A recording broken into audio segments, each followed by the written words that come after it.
मेरुगिरी के स्कंद सरोवर के तट पर मुनियों का सनत कुमार जी से मिलना, भगवान नंदी का वहां आना और दृष्टिपात मात्र से पाठछेदन एवं ज्ञान योग का उपदेश करके चला जाना शिव पुराण की महिमा तथा ग्रंथ का उपसहार।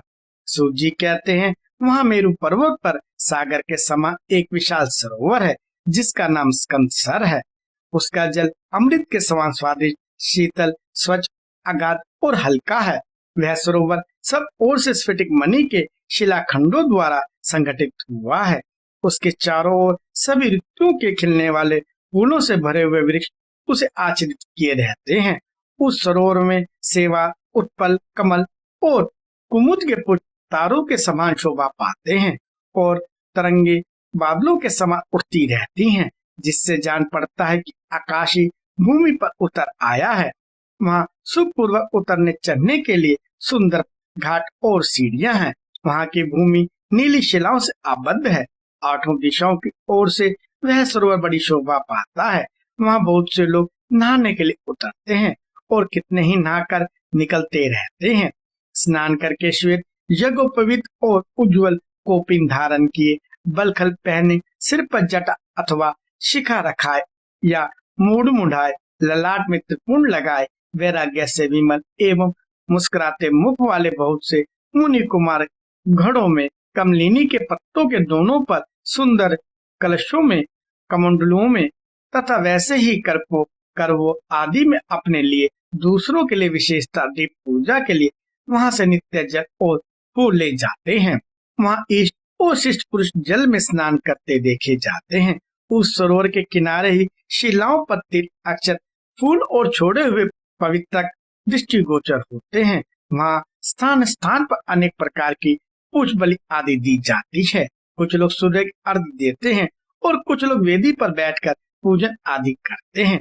उस सरोवर के उत्तर तट पर एक कल्पवृक्ष के नीचे हीरे की शिला से बनी हुई वेदी पर कोमल मिचम बिछाकर सदा बाल रूपधारी सनत कुमार जी बैठे हैं। वे अपने अविचल समाधि से उसी समय उपरत हुए थे। उस समय बहुत से ऋषि मुनि उनकी सेवा में बैठे थे और योगेश्वर भी उनकी पूजा करते थे। नैमिषारण्य के मुनियों ने वहां सनत कुमार जी का दर्शन किया, उनके चरणों में मस्तक झुकाया और उनके आसपास बैठ गए। सनत कुमार जी के पूछने पर उन ऋषियों ने उनसे जो ही अपने आगमन का कारण बताना आरंभ किया, तो यूं ही आकाश में दुंदुभियों का तुमुल नाद सुनाई दिया। उसी समय सूर्य के समान तेजस्वी एक विमान दृष्टिगोचर हुआ, जो असंख्य गणेश्वरों द्वारा चारों ओर से घिरा हुआ था। उसमें अप्सराएं तथा रुद्र कन्याएं भी थी। वहां मृदंग, ढोल और वाणी की ध्वनि गूंज रही थी। उस विमान में विचित्र रत्न जड़ित चंदोवा तना था और मोतियों की लड़ियां उसकी शोभा बढ़ा रही थी। बहुत से मुनि, सिद्ध, गंधर्व, यश, चारण और किन्नर नाचते गाते और बजाते हुए उस विमान को सब ओर से घेर चल रहे थे। उसमें वृषभ चिन्ह से युक्त और मूंगे के दंड से विभूषित ध्वजा पताका फहरा रही थी, जो उसके गोपुर की शोभा बढ़ाती थी। उस विमान के मध्य भाग में दो चैवरों के बीच चंद्रमा के समान उज्जवल मणि में दंड वाले शुद्ध छत्र के नीचे दिव्य सिंहासन पर शिलापुत्र नंदी देवी श्वेशा के साथ बैठे थे। वे अपनी कांति से, शरीर से तथा तीनों नेत्रों से बड़ी शोभा पा रहे थे।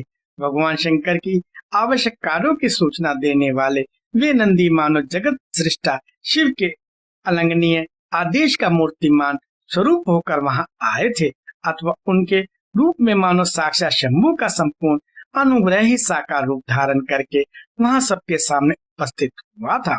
शोभाशाली श्रेष्ठ शूर ही उनका आयुध है। वे विश्वेश्वर गणों के अध्यक्ष हैं और दूसरे विश्वनाथ की भांति शक्तिशाली हैं।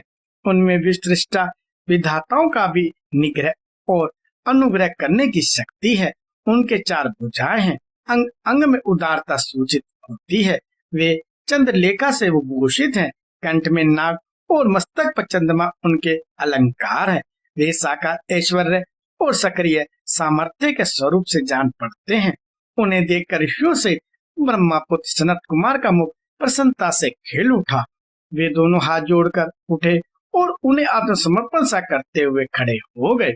इतने ही में वह विमान धरती पर आ गया। सनत कुमार ने देवनंदी का साष्टांग प्रणाम करके उनकी स्तुति की और मुनियों का परिचय देते हुए कहा, ये 6 कुलों में उत्पन्न ऋषि हैं जो नैमिषारण्य में दीर्घ काल से सत्य का अनुष्ठान करते थे।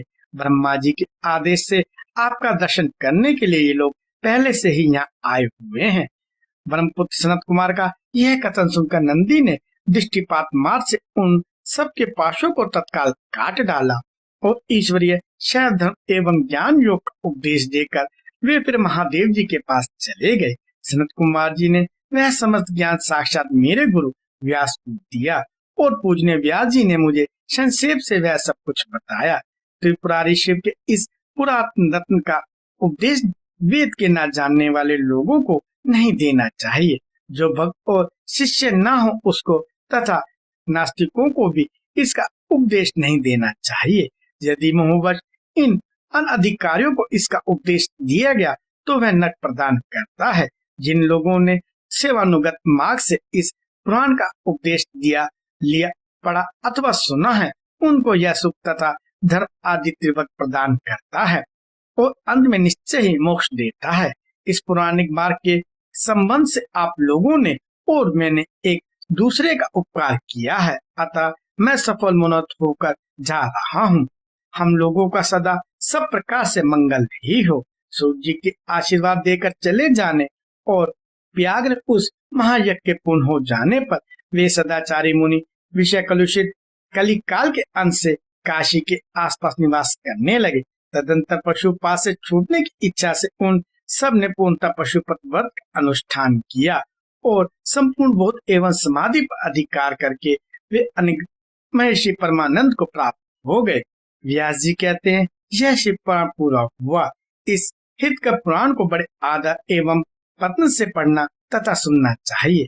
नास्तिक श्रद्धाहीन षट महेश्वर के प्रति भक्ति से रहे तथा धर्मध्वजी पाखंडी को इसका उपदेश नहीं देना चाहिए। इसका एक बार श्रवण करने से ही सारा पाप भस्म हो जाता है। भक्तिहीन भक्ति पाता है और भक्त भक्ति की समृद्धि का भागी होता है। 2 बार श्रवण करने पर उत्तम भक्ति और तीसरी बार सुनने से मुक्ति सुलभ हो जाती है। इसलिए मुमुक्षु पुरुषों को बारंबार इसका श्रवण करना चाहिए। किसी भी उत्तम फल को पाने के लिए शुद्ध बुद्धि से इस पुराण की 5 आवृत्तियां करनी चाहिए। ऐसा करने से मनुष्य उस फल की प्राप्ति कर लेता है, इसमें संशय नहीं है। प्राचीन काल के राजाओं, ब्राह्मणों तथा श्रेष्ठ वैश्यों ने इसकी 7 आवृत्तियां करके शिव का साक्षात दर्शन प्राप्त किया है। जो मनुष्य भक्ति प्राण हो इसका श्रवण करेगा वह भी लोक में संपूर्ण भोगों का उपभोग करके अंत में मोक्ष प्राप्त कर लेगा। यह श्रेष्ठ शिव पुराण भगवान शिव को अत्यंत प्रिय है। यह वेद के तुल्य माननीय, भोग और मोक्ष देने वाला तथा भक्ति भाव को बढ़ाने वाला है।